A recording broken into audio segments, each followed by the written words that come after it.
எல்லாருக்கும் வணக்கங்க.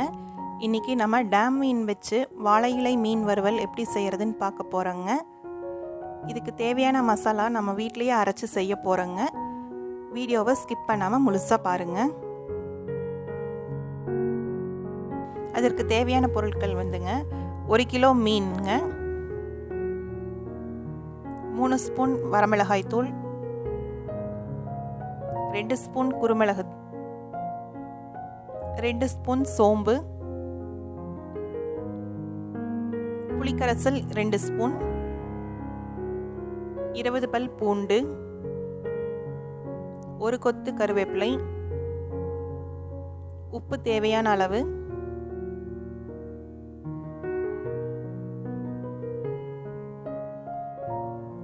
கிராம் சின்ன வெங்காயம், 2 பச்சை மிளகாய், 3 தக்காளி பொடி பொடியாக கட் பண்ணதுங்க, அரை மூடி தேங்காய் பால். இவ்வளோதாங்க இதுக்கு தேவையான பொருட்கள். ஒரு மிக்ஸி ஜார்லிங்க 20 பல் பூண்டு,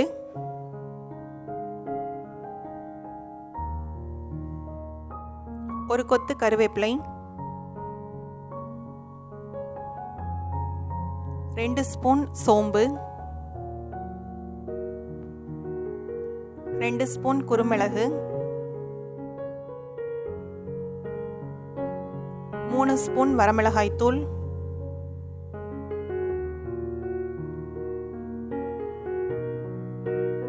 2 ஸ்பூன் புளிக்கரைசல், கொஞ்சமாக உப்பு சேர்த்து நல்லா நைஸாக பேஸ்ட்டாக அரைச்சிக்கணுங்க.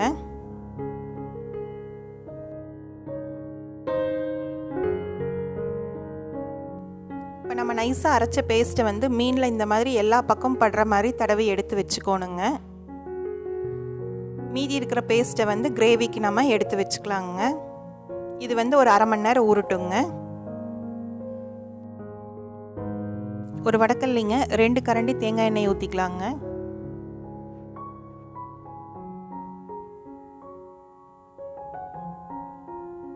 எண்ணெய் நல்லா காஞ்சதுமே அதில் நம்ம கடுகு சேர்த்திக்கலாங்க.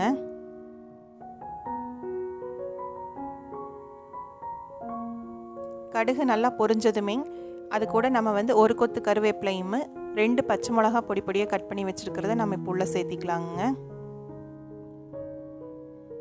அது கூடவே 200 கிராம் சின்ன வெங்காயத்தை வந்து கட் பண்ணி வச்சுருக்கிறோம், அதையும் உள்ளே சேர்த்திக்கலாங்க.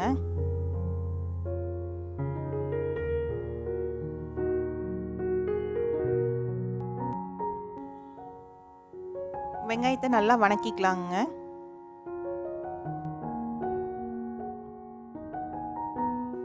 வெங்காயம் இந்தளவுக்கு வணங்கினதுக்கப்புறங்க 3 தக்காளி பொடி பொடியாக கட் பண்ணி வச்சுருக்குறோங்க, அதையே நாம் இப்போ உள்ளே சேர்த்திக்கலாங்க.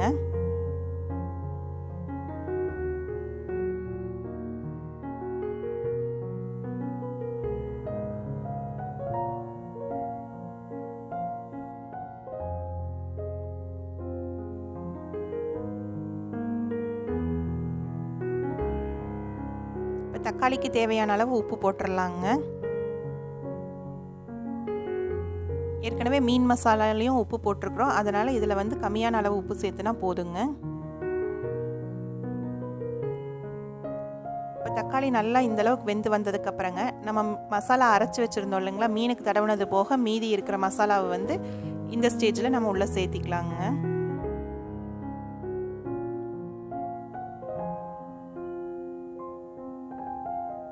வெங்காய தக்காளி கூட அந்த மசாலாவையும் சேர்த்து நல்லா வணக்கிக்கலாங்க. இப்போ எண்ணெய் பிரிஞ்சு நல்லா வர ஆரம்பிச்சிருச்சுங்க. மசாலாவோட பச்சை வாசனையும் போயிருக்கும். இந்த ஸ்டேஜில் தேங்காய் பாலை வந்து நம்ம உள்ளே சேர்த்திக்கலாங்க. இப்போ தேங்காய் பால் சேர்த்து நல்லா கலந்ததுக்கப்புறங்க அடுப்பை மிதமான தீயில வந்து ஒரு 10 நிமிஷம் வேக விட்டுறலாங்க.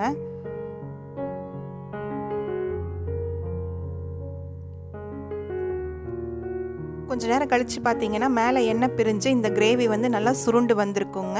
அவ்வளோதாங்க, நம்ம மசாலா ரெடிங்க. இப்போ நம்ம ஒரு இரும்பு பாத்திரத்துலைங்க கொஞ்சமாக தேங்காய் எண்ணெய் தடவிங்க மசாலா போட்டு வச்சுருக்கிற மீனை வந்து நம்ம சுட்டு எடுத்துக்கலாங்க.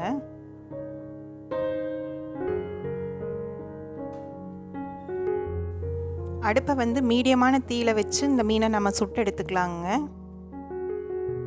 தேவைப்பட்டால் மேலே இந்த மாதிரி கொஞ்சமாக தேங்காய் எண்ணெய் தெளித்து நம்ம வேக வச்சுக்கலாங்க.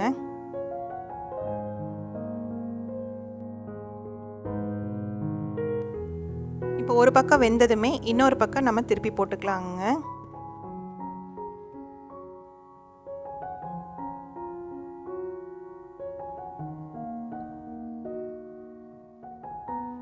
அவ்வளோதாங்க, நம்மளோட மீனை வந்து நல்லா சுட்டு எடுத்தாச்சுங்க.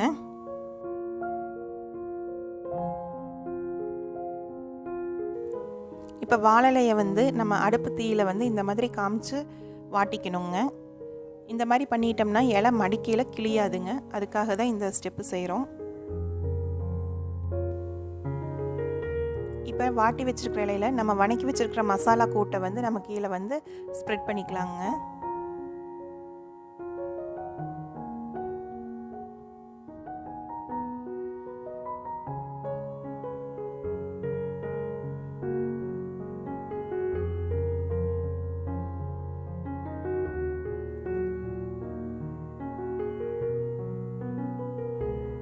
அதுக்கு மேலே நம்ம சுட்டு வச்சிருக்கிற மீன் எடுத்து வச்சிடலாங்க.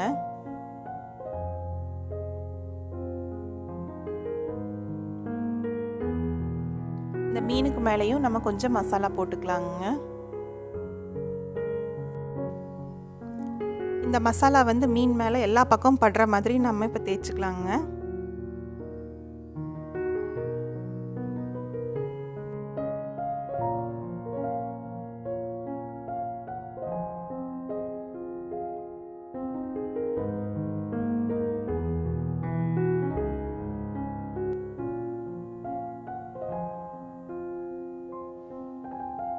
இப்போ இந்தளவுக்கு அப்ளை பண்ணதுமே நம்ம வாழை இலையை வந்து மடித்து கட்டிடலாங்க. இந்த மாதிரி ஆப்போசிட் சைடில் நம்ம இலையை மடிச்சுக்கலாம். இலை கொஞ்சம் பெருசாக இருந்ததுன்னா மடிக்கிறதுக்கு ஈஸியாக இருக்குங்க. கொஞ்சம் சீக்கிரம் பிரிஞ்சு வெளியில் வராதுங்க. நம்ம இதையே வாழை நார் வச்சு நம்ம கட்டிக்கலாங்க.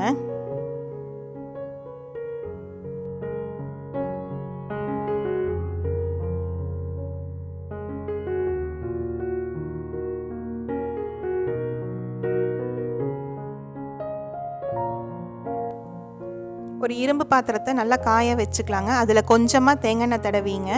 நம்ம வாழை இலையில் கட்டி வச்சுருக்கிற மீனை எடுத்து நம்ம அதில் போட்டுடலாங்க. இது வந்து மிதமான தீயில வந்து 2 பக்கமே நம்ம வந்து சுட்டெடுக்கணுங்க. இலை வந்து நல்லா ப்ரௌன் கலர் ஆகிற வரைக்கும் மிதமான தீயில வச்சு நம்ம இதையே சுட்டெடுக்கணுங்க.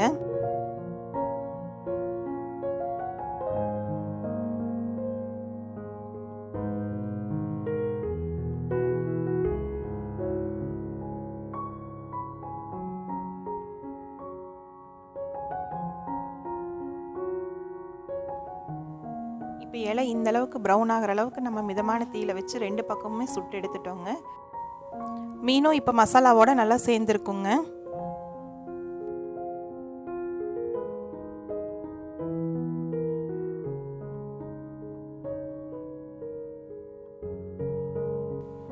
அவ்வளோதாங்க, நம்மளோட வாழை இலை மீன் ரெடி ஆயிடுச்சுங்க. இப்போ எப்படி இருக்குன்னு ஓப்பன் பண்ணி பார்க்கலாங்க. இது நல்லா ஆறுனதுக்கப்புறம் இந்த இலையை பிரித்தோம்னா இந்த மாதிரி மசாலாவும் மீனும் ஒன்று சேர்ந்து இருக்குங்க. அவ்வளோதாங்க, நம்மளோட மீன் வறுவல் ரெடி ஆயிடுச்சுங்க. நீங்களும் வீட்டில் ட்ரை பண்ணி பார்த்துட்டு எப்படி இருந்துச்சுன்னு சொல்லி கமெண்ட்டில் எழுதுங்க. வீடியோ பிடிச்சிருந்ததுன்னா லைக் பண்ணுங்கள், சப்ஸ்கிரைப் பண்ணுங்கள், கூடவே இருக்கிற பெல் ஐக்கானையும் கிளிக் பண்ணிடுங்க.